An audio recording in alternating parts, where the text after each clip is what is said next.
Hello footy fans, welcome to another episode of the Ultimate AFL wrap-up show for season 2017. This is the show where I wrap up every game of every round, and in today's episode I'll be wrapping up round 3, which was another massive round. It featured quite a few upsets, and well, last week I got all my tips right. This week I didn't get many right, that's for sure. So that's how many upsets there were, so let's not muck around, let's get straight into wrapping up the games of round 3.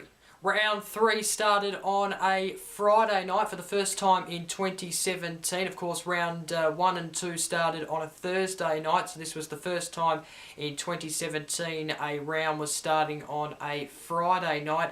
Interesting game, the Sydney Swans taking on Collingwood. Of course, both teams losing their first 2 games of the season. Whoever lost would be 0-3 at the end of round 3. So a lot at stake in this game. Collingwood had an explosive first quarter. They were off the blocks early. It's no question about that. They had most of the ball, had most of the inside 50s. I think at one stage it was about 20-odd inside 50s to 0 at one stage. I think it was actually in the 20-minute mark that was the case. So they were dominating. They actually led by 21 points at quarter time. The Pies actually led half-time and three-quarter time as well. So they had the edge throughout the whole game over the Swans. However, the Swans were able to hit the front in the fourth term. So things got very, very interesting when the Swans hit the front. You were thinking that, oh dear, is this going to be another one that Collingwood's going to let slip away? Because we know they were in with a bit of a shot when they played the Dogs and the Tigers. They were in that game. So yeah, that wasn't really pleasing signs when the Swans hit the front, but Collingwood, however, to their credit, managed to get through and win by a point. It was a very entertaining game, a fascinating game, a really, really good Friday night blockbuster, and yeah, Collingwood win by a point. A good win for Bucks and, of course, his Magpies. The final score being the Swans 11-13-79, defeated by Collingwood 11-14-80. We look back to last year, round 1, when the Swans demolished Collingwood at their home park of the SCG. A year on, and Collingwood are able to win by a point against the Swans. Geez, things change, it's no doubt about that. The goal kickers, Haywood kicked 3 for the Swans. Other Swans goal kickers include Jack with 2, Fox, Hanbury, Kennedy, Sam Reid, Florent and Newman kicking singles. No goals for Buddy Franklin, which is a little bit of a shock, but yeah, no goals for him in his 250th game. Collingwood goal kickers for Solo kicked 4, Varco kicked 2, Crisp, White, Greenwood, Treloar and Hoskin Elliott, who kicked a massive ripper from for around the 50-metre arc, all kicked singles. No injuries to talk about, and just over 35,000 attended this match at the Sydney Cricket Ground. My votes very quickly. I've given 1 vote to Alex Sasolo. He was outstanding in this game. He got 4 goals, had a massive influence in my opinion, so he gets the 1 vote for me. 2 votes goes to Adam Treloar of Collingwood also. 1 goal, 28 disposals, collected 134 fantasy points. I was very impressed with what he was able to bring to the field for Collingwood on Friday night. And then the 3 votes has gone to Taylor Adams of Collingwood, 31 disposals, 137 fantasy points. He was an outstanding player in this game, and that's why he has got best on ground for me. Saturday there were 5 games, and it all started at Bloodstone Arena in Hobart. I was actually at this game. Of course, you know that I'm a Tasmanian, so I was lucky enough to attend this game, and this was my first AFL match live for 2017. So I was pretty excited getting to the ground and watching this game. North Melbourne v GWS it was. And yeah, it was an interesting game. North Melbourne actually were they started off okay and kept themselves in the match throughout the first half at least, where they were pretty closely tied with the GWS Giants. It was GWS winning by 2 points at quarter time. It was North Melbourne 5-4 to GWS 6-11 at half time. So they were keeping themselves in it. GWS Giants had some wasteful chances actually, and that was contributing to the fact that North Melbourne were able to keep themselves in it. But yeah, look, the GWS Giants had a strong second half, led at 3/4 time, 8-6 to 9-15, and in the end they were able to get away in the fourth term and win pretty convincingly. A strong win there for the Giants on Saturday. The final score being North Melbourne 10-7-67, defeated by the GWS Giants 15-19, 109. What I learnt from this game is that I think North Melbourne are going to take it up to teams this year, and they're going to get their fair share of wins. They're not going to make the top 8. I think that's no question about that. But yeah, I think they're going to take it up to a lot of sides this year. We've seen that in the first 2 rounds of the game. We know that they took it up to the Eagles in round 1, dropped off in the second half. Kind of a similar scenario to Geelong, except they ended up losing by a point in that game. And then this game, they were there for the first half, wasn't quite there for the second half. The Giants just too strong. So, yeah, look, they're going to take it up to teams this year and they'll get their fair share of wins. It's no doubt about that. I saw the Giants for the first time ever on Saturday, and I was very impressed with what they were able to bring. They look like a really good outfit with some of their young players, no doubt about that. Of course, Josh Kelly, we know that the surrounding rumours about him getting so much money at the moment if he goes to North Melbourne. He actually showed that he might be worth that money on Saturday. So let's go through the goal kickers here. Proust, I was very impressed with him. He kicked 2 goals. Goldstein, Zeebles, Swallow, Brown, Dermott, Clark, Gardner, and also Turner kicked singles for North Melbourne. The Giants goal kickers, Cameron kicked 3, as well as Green, Lobb and Reid kicked 2 each. Johnson, Hopper, Kelly, Ward, and Wilson kicked singles each. There was a couple of injuries. Dorr actually was replaced in the selectors side by Clark. He had a concussion issue. And Buntine actually replaced Core in the selected side as well before the game. Griffin actually suffered a leg injury. And yeah, it didn't look too good. I was actually sitting right where I could see the interchange, and he didn't look too good. He actually was walking into the interchange on crutches, so not sure how long that he is going to be out for, that's for sure. Bit of a disappointing crowd, just under 9,000. Being a Tasmanian, I know the factors to that. Of course, there was regional competitions, not giving excuses, but there was regional competition starting up for the first time in 2017. That would have played a factor, as well as the 2 teams who were playing. Of course, there's probably not many GWS supporters based down here in Tasmania, and North Melbourne, we know that they're probably not going to go as good as last year, so that's probably why the crowd was quite disappointing at Blundstone on Saturday. The votes, I've given 1 vote to Braden Proust of North Melbourne. I thought he was outstanding. I was impressed, and in fact, if Goldstein was going to leave the club, I think that this guy's a really good replacement. He's tall, he can mark. He was outstanding with 2 goals, 11 contested possessions, 8 uncontested possessions. I was very impressed. 2 goals, Callum Ward, 29 disposals. He only got 99 fantasy points, but he had a big contribution to the game for the GWS Giants, and the 3 votes has gone to the money man in Josh Kelly, who could be a money man very soon. 31 disposals, 1 goal, 119 fantasy points. He was outstanding in the game on Saturday afternoon. The other Saturday afternoon game was between the Tigers and the Eagles at the MCG, and this game was a tight game throughout the whole way, with the Eagles leading at every turn by narrow margins. However, the Eagles were wasteful when going in front of goal, and it's probably what cost them the 4 points in the end. Richmond were able to get through and win by 11 points and make and basically have 3 straight wins to 0 to their name. The final score being Richmond 11-10-76 defeated the Eagles 8-17-65. The goal kickers, Martin kicked 2, had another brilliant game. Butler and Rioli kicked 2 for Richmond. And then the single goal kickers for Richmond were Lambert, Hawley, Catagna, Grigg and Rewalt. The goal kickers for the Eagles, Lacrosse kicked 3, Kennedy kicked 2, Hutchings, Darling and Cripps kicked singles for the Eagles. Ruslan suffered a broken nose for Richmond. Darling has suffered a left ankle injury, and Lacrosse with a head knock.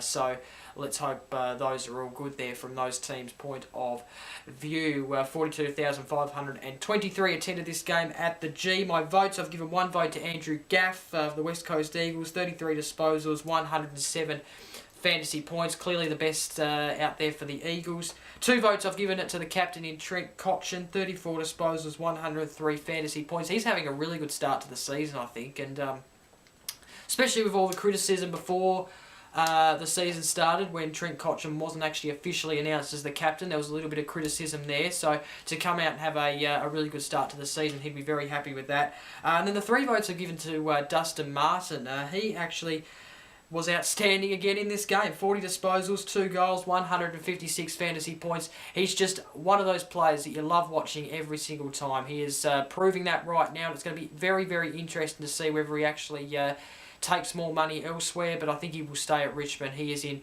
very good form at the moment. The Saturday twilight game was at Etihad Stadium. The Cats v the D's. A very interesting clash, this one. Both teams undefeated, and this Geelong actually got off to a good start in this game. It looked like they might have been able to take the game away early, but Melbourne did come back to make it very, very interesting there in the third quarter, but the Cats just a tad too strong in the end. The big story coming out of this game is that Max Gawn injured himself, and he's actually probably going to be out until about round 15, I think, so that is very, very big news. So some costly news coming out of the match for the Demons, as well as the loss. Geelong win, the final score 26-126, defeated Melbourne 13-19-97. Was a good game of football, and besides the fact that Geelong were just a bit too strong in the end, Melbourne did take it up to the Cats, and of course last year they got beaten by 100 odd points in the last round. So they're an impressive team, Melbourne, and they've got Fremantle next week. So the goal kickers, the Cats, Hawkins kicked 3, Menzel kicked 4, Dangerfield kicked 3, Big Sarves and Motlop kicked 2 each. McCarthy, Selwood, Smith and Patford kicked singles. The goal kickers for the D's, Kent kicked 2 as well as Watts, Petraka, Smith, Stretch, Hunt, Garlett, Neil Bullen, Jetta, Hannon and also Harms kicked singles for the D's at Etihad. Like I mentioned, Gawn, right hamstring, possibly going to be out for a little bit of period of time. Kent with a cut head for Melbourne. Selwood was in the wars again, got a cut head in this game for Geelong, and then Hawkins suffered a corked quad, but he should be okay for next week. Just under 29,000 at Etihad Stadium to watch this game. The votes, I've given 1 vote to Alex Neil Bullen from Melbourne. I thought he was outstanding in this game. He deserves a vote. Gathered 28 disposals, 1 goal, 10 tackles, 18 uncontested possessions. I thought he had a really good game for Melbourne. And the 2 votes I've given to Tom Hawkins. He kicked 5 straight. He was very accurate in front of goals and didn't really make any mistakes. So Tom Hawkins gets the 2 votes. And the 3 votes has gone to Patrick Dangerfield. He is probably up there in the leaderboard, no doubt about that. He got 3 goals, 36 disposals, outstanding. He is at the moment, and I'm sure he's going to be on his way to another Brownlow this year. He is obviously Dustin Martin is going to be up there, as well as Ollie Wines was performing well as well. So but yeah, he was outstanding in this game. Gets the 3 votes for me. Saturday night there were 2 games, and the first one was at the Adelaide Oval. This was a ripper. It was between Port Adelaide and Adelaide. It was the showdown, and this proved to be a really, really good game. It was a solid version of the showdown. There's no question about that. Port led at quarter time, 4-6 to 3-3. The Crows, however, took the half-time lead 7-9 to 6-6. Crows had three-quarter time lead, although Port were in it, 11-10 to 9-8. It was a really, really good game. There could only be one winner, though, and the Crows were able to win in the end by 17. And what was a very entertaining showdown, it is no question about that. The final score, the Power 12-11-83, defeated by the Crows 15-10. 100. The goal kickers for Port Adelaide, Wines, Wingard and Robbie Gray kicked 2 each. Westhoff, Impey, Dixon, Boak, Eadie and Powell Pepper kicked singles for Port. The Crows goal kickers, Walker kicked 4. I thought he was outstanding on Saturday night. Betts kicked 3. Otten, Knight, Lynch kicked 2 each, and then McKay and Sloan kicked singles for the Crows. The only injury to talk about is McGovern from the Crows with a hamstring. Paddy Ryder, I think he is out next week. I'm not sure how many weeks he's got for that strike on Riley Knight in the fourth quarter. Looked very, very bad from that camera angle that you can view it from. Really good crowd, 53,698 attended this game. And the votes for me, I've given one vote to Ollie Wines. He's having a good year at the moment. I'm admiring the way he's going about his game. He got 30 disposals, 7 tackles, 14 contested possessions, 13 uncontested possessions, 124 fantasy points. He is, he's proving outstanding this year for the Power.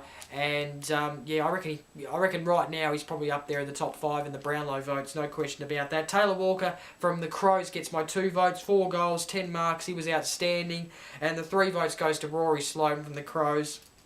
31 disposals, 5 marks, 9 tackles, 139 fantasy points. He was outstanding, best on ground for me. Now, it was a classic showdown. I'm not too impressed with the behaviour, though, at the Adelaide Oval. Now, I wasn't there. I've just been seeing footage of behaviour from both parties of teams. It's one of the best rivalries, I reckon, arguably the best rivalries in the competition. I would love to go to a showdown. It's something on my bucket list. That's how big it is. But to see fans fighting on the hill and racially vilifying players and going online and calling, saying they don't like Crows fans and never will or something like that, I think it's just ridiculous. And I honestly say to those fans who go to the showdown and want to fight and put violence into the game and just make themselves look like a tools, I want to say turn it up, because that's ridiculous. You have, you're like Caroline Wilson said on Footy Classified, you're at the second best venue in Australia, and it's arguably the second best venue, but in reality it's a very good venue. One of the best rivalries, Port Adelaide, it was one of the best games of the season, really, at the moment. First and second, you don't always get that from South Australian teams. And to behave in the way that they did, the fans, some of the fans anyway, ridiculous, absolutely appalling, and they should be ashamed of themselves. And like Caroline Wilson said, the two captains need to get together in time for the next showdown to really stamp that violence out, because it's just pathetic. It really is. The Dockers hosted the Western Bulldogs in the other Saturday night game at Domain Stadium in Perth. And of course, these two teams met in the last round last year, and Fremantle beat the Dogs before they went on to have the best final series of their lives. But Fremantle seemed to have the game in control at quarter and half time when they led at both changes. The Dogs, however, came back in the third term to lead by 14 points at three-quarter time. So after a bit of a sloppy kind of first half by the Dogs, they were able to get themselves back in it and lead at the three-quarter time break. But Fremantle had fast legs in this game. They looked faster than the Dogs, and it helped them to a 16-point win against the Premiers. It was just panic kicking and kicking to no target and just kicking it anywhere, really, that probably cost the Dogs in the end. The final score being the Dockers 13-11-89 defeated the Premiers, the Western Bulldogs 10-13-73. The goal kickers for the Dockers, Walters kicked 3, Kirsten kicked 2, as well as McCarthy, Mundy, Crozier. Weller and Gray kicked a single each. And then the Dogs goal kickers, Hunter kicked 3, he was outstanding. Murphy kicked 2, Bontempelli, M. Boyd, Stringer, McLean and Johannesson kicked singles each. Picken got concussed in this game. Not sure if he's going to get up for the Good Friday clash on Friday, but let's hope he can. He looked like he was okay after he was on the bench, and obviously he didn't play a part in the rest of the game. Yeah, no other injuries to report. Just under 29,000 attended this one at Domain Stadium in Perth. I've given Lockie Hunter from the Western Bulldogs 1 vote. 3 goals, 26 disposals, 17 were kicks, 114 fantasy points, best on ground for the Dogs in my opinion. The 2 votes goes to Stephen Hill of Freo, 38 disposals, 21 kicks, 113 fantasy points. And then the 3 votes goes to David Mundy of Fremantle, 30 disposals, 2 goals, 7 tackles, 7 marks. He was outstanding and he gets best on ground for me. Sunday football started at Etihad Stadium between St Kilda and the Brisbane Lions. Both teams coming into this game with different results in the first 2 rounds. St Kilda coming into this game winless, and the Lions coming into this game with only the 1 win in round 1. St Kilda seemed to be in control, leading 4-4 to 1-2 at quarter time, 7-10 to 5-4 at half time. But however, inaccurate kicking from the Saints brought the Lions back into the game after a shocking second term from them. They had the lead at one stage, however, St Kilda managed to get the job done and win in the end quite convincingly. The final score 14-23, 107 St Kilda to the Brisbane Lions 11-10, 76. So St Kilda defeat the Lions. The goal kickers, Rewalt kicked 3 for St Kilda. Other Saints goal kickers include Weller with 2, Savage, Dunstan, Montagna, Ace, Membry, Geary, Graceham, Bruce, Steele with singles. And then the Lions goal kickers, Robertson and Skay kicked 2, Zorko, Beams, Rich, Buick, Berry, Bell and Taylor kicked singles each. Gardner suffered a quad injury in this game for the Lions. I just want to go through quickly with my say about the Montagna situation. We know that he at one stage of the game he had an open goal and he decided to just stand in the goal square, bounced it a couple of times before kicking the goal, and well, basically until someone came at him before he kicked the goal. A lot of people have described it as a smart aleck thing to do and not a good look for the game. It probably isn't a good look for the game, but there's no rule that says you can't do it. So, you know, until a Brisbane Lion player came at him, he's entitled to stand in the goal square and do that. There's no rule in the laws, from what I'm aware of, that actually states you can't do that. So, look, it might be a poor thing to see in the game, but you're allowed to do it, and I really have no problems with it. So, Lee Montagna was being smart, taking some time off the clock and before he kicked the goal. So, can't do it, and that was probably the same with that situation with Wood last year in that game that featured North Melbourne to St Kilda, where he looked up to the clock to see there was 30 seconds left or whatever. So there's no rule that says you can't do it. In terms of the votes, I've given 1 vote to Stephen Martin of the Brisbane Lions. I thought he was outstanding. 44 hit-outs, 7 marks, 126 fantasy points. I think he deserves 1 vote. 2 votes goes to Lee Montagna himself. 30 disposals, 9 marks, 1 goal, 133 fantasy points. He had a good game. And then the 3 votes goes to Nick Riewoldt. Unbelievable game after 2 weeks ago. He seemed like he'd done an ACL, so to come back and have the game he did was outstanding. 28 disposals, 12 marks, 137 fantasy points, 3 goals. Absolutely outstanding by Nick Riewoldt. The Sunday mid-afternoon game was played in the wet conditions at the MCG between the Blues and the Dons. The wet conditions made it quite hard to pick up the ball, as you would expect. Really, when it's wet weather, any team can win. So, yeah, they were going in with a half a chance, both these sides, and well, Essendon had the upper hand at quarter time, leading 3-1 to Carlton's 1-5. The Blues, however, got back to lead at half time, 3-10 to 4-3. You just heard me say 3-10, 10 behind, so a little bit of inaccurate kicking from the Blues probably cost them a bit of a larger lead at half-time. Blues are able, however, to slug it out. As I said, any team can win when it comes to wet conditions, and that means they grab their first win of the season. The final score, the Blues 7-15-57 defeated Essendon 6-6-42. Well done to Brendan Bolton's men. First win of season 2017 comes in round 3.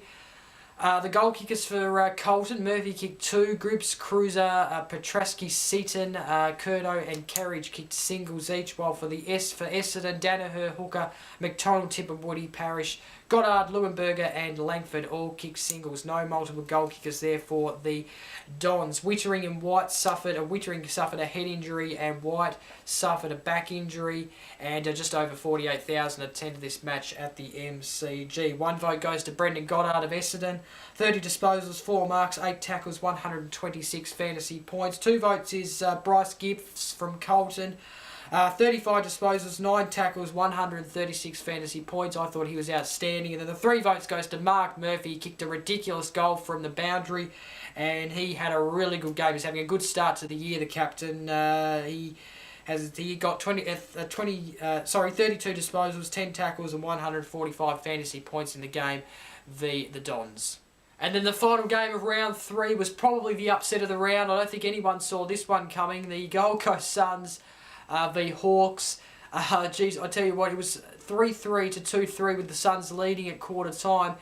They only restricted the Hawks to 1 goal in the second quarter. The Gold Coast Suns led at half-time 7-8 to 3-6. They led 17-10 to 6-10, the Gold Coast Suns at three-quarter time. In the end, the Gold Coast Suns won in what was a game they dominated from start to finish, 21-13.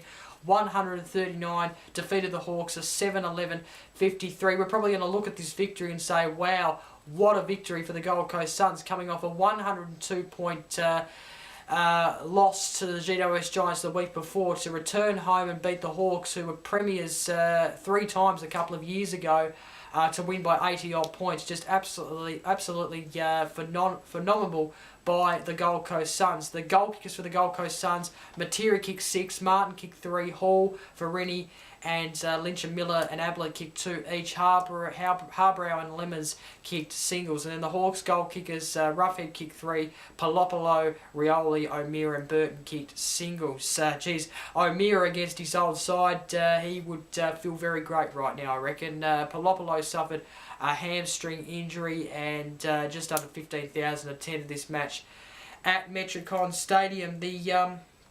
The votes, I could have given the whole team of the Gold Coast Suns a vote, but I could only give the 3, 2 and 1. So I've given 1 vote to Aaron Hall. He was outstanding, 29 disposals, 2 goals, 6 marks. The 2 votes goes to David Swallow. He got 34 disposals, 6 tackles, 4 marks, 120 fantasy points. And then finally, the 3 votes goes to Gary Ablett. 36 disposals, 2 goals, 138 fantasy points.